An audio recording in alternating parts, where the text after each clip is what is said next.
Right now on Andrea Mitchell Reports, Hurricane Ian, a dangerous and monstrous Category 4 storm with 155-mile-an-hour winds barreling toward imminent landfall along Florida's west coast. The storm carrying with it a life-threatening storm surge as high as 18 feet that will severely impact millions of people and put the Barrier Island communities completely underwater. MSNBC's Ali Velshi is in Naples, Florida. So, Ali, what can you tell us about the situation there at this hour? Off your balcony there. Looks pretty rough. I can tell you less, Andrea, than I can show you. I'm going to ask Randy to just take a look out here. This is what storm surge looks like. This is, I'm telling you, 15 minutes ago I was on this beach. I was getting ready to talk to you, and I lasted about 40 seconds on the beach. It is, you can't withstand this kind of stuff. In fact, the reason we've had difficulty coming to you, Andrea, I was going to be with you at the top of the show, is because our satellite truck is now in danger of flooding. So we've had to get that out of the way, change the way in which we transmit this video to you. But look at this. This was all a beach. For 125 feet, this was all a beach a few hours ago.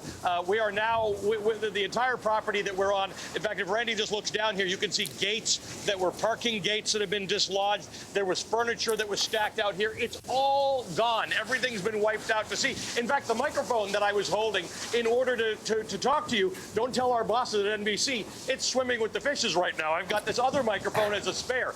That's how serious this is. And we're not even in the cone, Andrea. We're in Naples. The cone is far north of here. It hasn't hit, obviously. We're still about 2-3 hours away from that. So that is the intensity of this storm. And that's an area that is most certainly going to be seeing a lot of rainfall. There's nowhere for this water to go. In many cases, it's at street level to begin with. The Tampa Bay area is more like a bath. And as we hear a sound right now, that's likely the alert going off here in Sarasota, warning people, don't try to get to the shelters. If you can hear that from my microphone, stay where you are. That window right now has officially closed. These impacts are going to be far-reaching, far-felt. That storm surge is going to be the most dangerous aspect of this storm. The water is really getting high.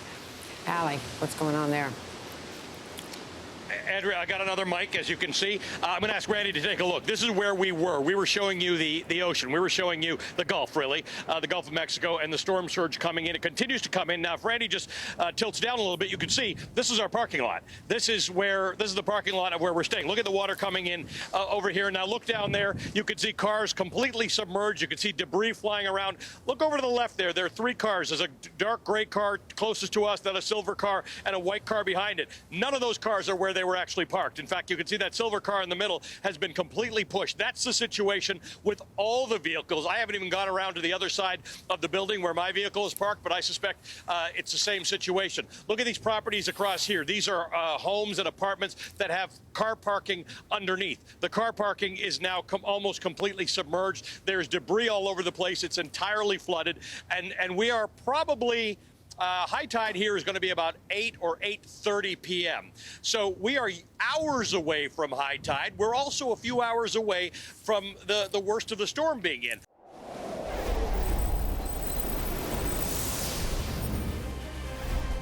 Good day, I'm Chris Shansing, live at MSNBC headquarters in New York City. A nightmare of historic proportions is unfolding in Florida right now. The eye of Hurricane Ian is on the verge of making landfall on the state's heavily populated west coast. Look at all these cars that were parked in an orderly fashion that are floating. We're not at 4 feet of water. You were talking about 12 to 18 feet of water. We're not at 4 feet of water, and probably we're going to get to 6 feet maybe here in Naples. We might be seeing places in Florida that are tripling that amount of water. And this is, by the way, happened in the last hour and a half or 2 hours. This has all happened very suddenly. I'm guessing that just from the last 20 minutes when we spoke last, you can feel the difference. Well, look, you know, bringing back the curtain a little bit, Chris, you and I both covered a lot of hurricanes. Seems perfectly fine here. All of a sudden, I reach back, and we've got a lot of wind right here. Randy, wow. Take a look at what's going on. You guys were just talking about storm surge. For most people, that feels like a flood. This is storm surge. This is the ocean coming into Naples. There is no delineation anymore between the Gulf of Mexico and Naples at this point. The brunt of this is going to come on the back end as we get another solid gust of wind here. The back end is what city, state, local, county officials are so worried about. That storm surge that comes on the tail end after the eye passes, after those lashings kind of whiffed through this area and then it settles down. You're talking about 3 to 4 miles per hour, as I'm sure you've been saying. That crawl means a significant dumping of rain for several hours. Inglewood to Bonita Beach, including swaths of Port Charlotte, are bracing for up to 18 feet of storm surge per NOAA. Quote, unsurvivable conditions. At the moment, we're seeing doors flying off of places. Actually, I just saw one on the 4th floor that's moving, and we just saw a door come off of, you can sort of see it, Randy. Can you push into that? That's a door that's hanging off. There's siding that's floating away. We just saw a boat, a little dinghy float away. Take a look at all these cars now. I've been sort of focusing on these for the last couple of hours. These cars were all nicely parked in rows on the left and the right, and they're now all floating freely. My car's on the other side of the building, and I don't even want to look at what the situation is. Right now, we are not in the worst of it yet. The good news is it's still daytime, but so you can see what's going on, but nobody can get around. We've had a shelter-in-place warning, and we have seen tornado warnings as well within this hurricane, Katie. Nothing prepares you for what is truly just an amazing course and show by Mother Nature. This storm that's behind me right now, and again, you're still about 20 miles north of where the eye wall is, and the winds have picked up. As a matter of fact, just around the corner, I'm standing behind some shelter right now, and as I walk around the corner, I'll show you what it looks like here. These winds are easily 50 miles an hour right now. Joining me now from Punta Gorda is NBC's Carrie Sanders. Carrie, what is it like there? Well, you can see right now, take a look at that stop sign just blowing around as the wind is picking up there. It's a very, very strong hurricane right now, and I understand that we're going to see quite a bit more here as the evening gets on us. Right now, the wind's probably maybe 90, 95 miles an hour. I'm going to move out just for a moment so you can get an idea. But I mean, you can see that stop sign was bent over. So I'm going to move out. The camera is in a solid position. It's locked down. I'm moving out. Give me a second here. Understand that this is a little bit of a calculation here. All right. So there's the wind speed as I'm standing next to a building, which is somewhat protecting me. Okay. So I'll take a knee. Whoops. See if I can take a knee here. There we go. Let me just listen to the storm for a second.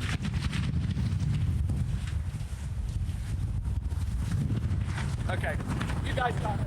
I'm going back up. This is really getting strong. You get the idea. That's power. That's Mother Nature.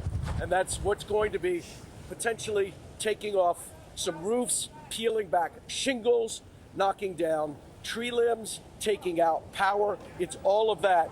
And we're going to see that for hours going here. I'm going to ask Randy to just turn around quickly and give us a shot. But Randy, I'm warning you, it's much blowier than it was earlier.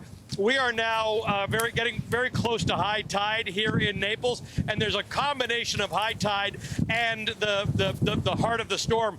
Now, we're not in the cone, Hallie. We're substantially south of it, actually, and yet look at the wind and look at the surge that's coming in. This is when we talk about storm surge. For people who don't experience it, they think of it as flooding. Let me just describe this to you. This is the Gulf of Mexico becoming one with Naples. This isn't flooding. This is the ocean flowing in, and with it, pushing water in. The hotel was actually trying to provide services, but we lost power. You can't get to the front of the hotel.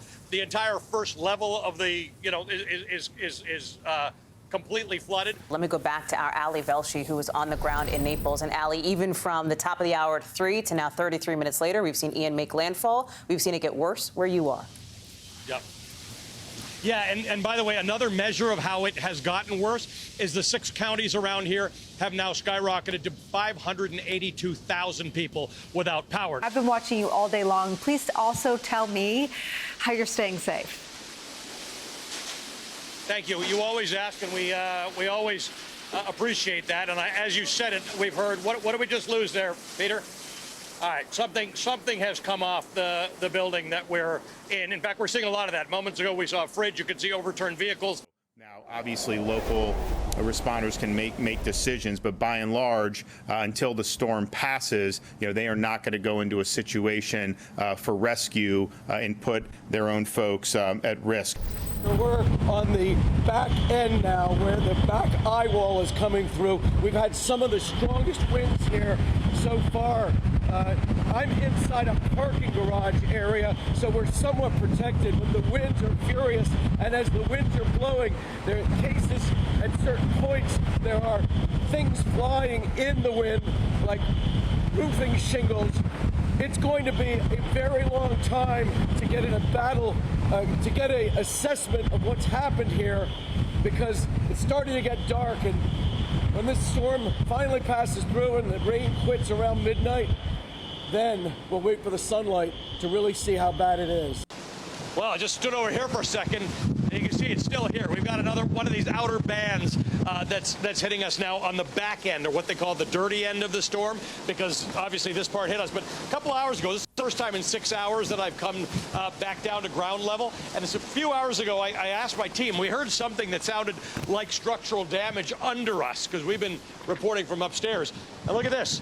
It's a cinder block wall that was the entire width of this area came down. You can see the bits of cinder block all over the place. Now, it was not a structural wall. There's a beam here, so this wasn't structural. But think about this. There's a joist here, a little aluminum joist hanging by, you know, a couple of wires. That's the kind of thing that in 112 miles an hour, which is the gusts that earlier, can impale someone. There's like little fittings that are all over the place. Small, they don't weigh very much, but imagine that flies in and hits you. So that's the kind of danger that occurs even in the smaller part of the storm that we've got. This kind of damage. What you're seeing right now are just the northern bands of Ian. So we are still hours away from the worst impact of this storm here in the Orlando area. The amount of water that's been rising and will likely continue to rise today, even as the storm is passing, is basically a 500-year flood event. This week he became paralyzed and he was at the hospital, but they released him to come home.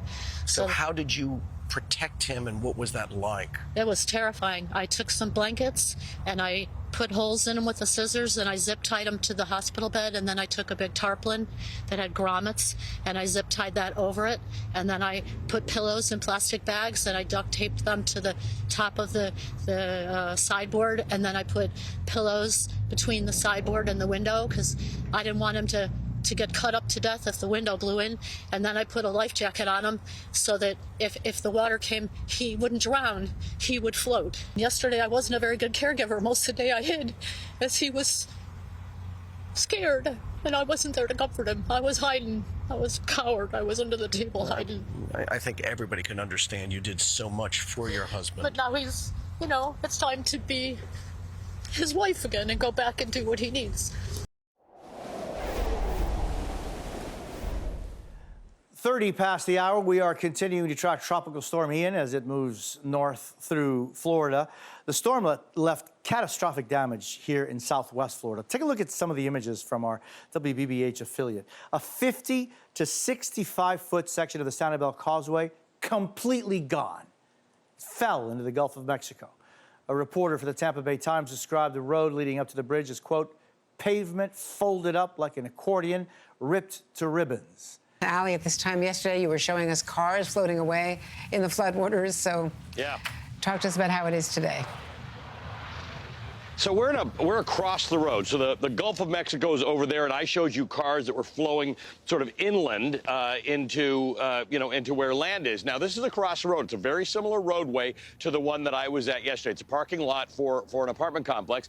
And here what happened is cars went this way, but this is an actual waterway behind it. So we have some people here who saw the cars floating in. One went right over and is, as I like to say, swimming with the fishes. And these two cars didn't. So take a look at this pickup truck, this Ford F-150. Hard to see, but the left tire of this car, Randy, I don't know if you see that. The left tire of this car is over the edge of the pier. This is a live picture. This is live at the Sanibel Causeway. We told you about it right at the top of the show. Look how destroyed it is, right? This is the only connector from mainland Florida to Sanibel and Captiva. Here in Fort Myers, with the sun now up, you can see the level of wreckage residents are grappling with in the wake of this brutal storm. And I'm just gonna kind of give you a picture of just the randomness of the brutality of this storm. Here on the marina, there was a couple of shops, a little B&B getting ready to set up shop above it. The wine bottles that were stored in here are perfect. None of them broke. And yet, when you see the intensity of it, talk about randomness. See the bed? you got the mattress and the box spring. They're not separated, but the building is blown out. And then here is what is really just gives you a real clear idea of the ferocity of the storm, the water and the wind. Look, this is a 50-foot yacht. It was docked over here in the marina. It ended up on top of that SUV. He was crying, "Mommy, don't let me die."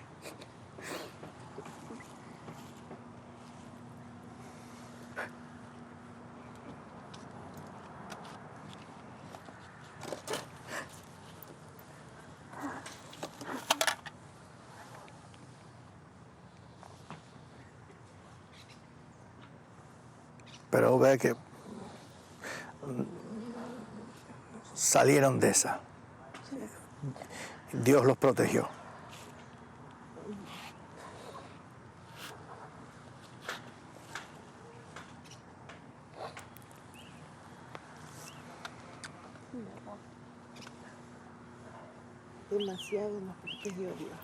God protected us. God protected us. I am here tonight in Fort Myers Beach on Florida's southwest coast, right where Hurricane Ian made landfall on Wednesday afternoon. And I want to implore you tonight to listen closely. This is not a weather story. It's not even a natural disaster story. It is a human disaster story. You've seen the video of the weather, the wind, the rain, and the flooding. You've seen the aftermath, the broken things, the houses, the buildings, the bridges, the boats destroyed. What these images don't show you is the lives that are broken. People on the margins whose homes, whose jobs, even their own bodies and their health are now precarious. People who don't have the insurance or the resources to rebuild. My team down here and I went for a drive today, not far from here. We discovered dozens of people at a shrimping dock for whom that is the situation tonight. How are you doing? How are you feeling? How long are you going to stay out here? We don't have anywhere to go. This is pretty much our family, other than our families at home, but this is how we support them. I've got a granddaughter on the way and a grandson on the way, and I just, my husband, his mom, she's got health issues. She lost her place. So it's just, we all pull together in times like this. So, thank God, just we're all alive. Thank God you're all alive, but this is hard. This is It's but we're going to make sure people know the story. Thank you. We're going to make sure people know the story because this is something else.